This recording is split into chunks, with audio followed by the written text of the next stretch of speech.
ხელისუფლება და მასთან შეამხანაგებული საპატრიარქო აღნიშნავენ ოჯახური სიწმინდის დღესასწაულს.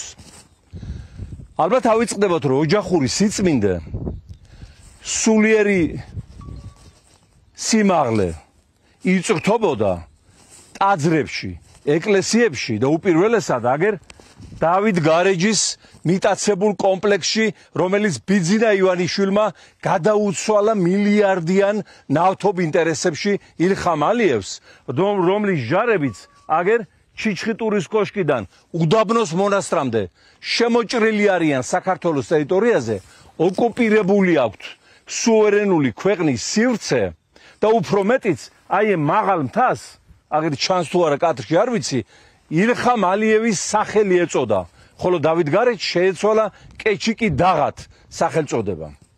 მეტი ეროვნული სირცხვილი, მეტი მტრობა საკუთარ ქვეყანას, რაც გაუკეთა ივანიშვილის აი ამ გძირგამომპალმა კორუმპირებულმა რეჟიმმა, ვის შეიძლებოდა ექნა, რომელ შახს, რომელ ყორჩიხანს, რომელ მურვაყრუს, რომელ ჩვენი უბედურების მოსურნეს.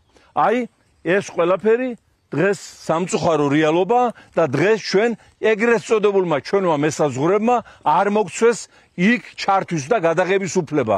გამოვედით 1-10 კილომეტრის აქეთ გამოგვაცილეს და თურმე აი აქ უნდა ვილაპარაკო და ვისაუბროთ, იქ მიახლოების უფლება არ გქონია.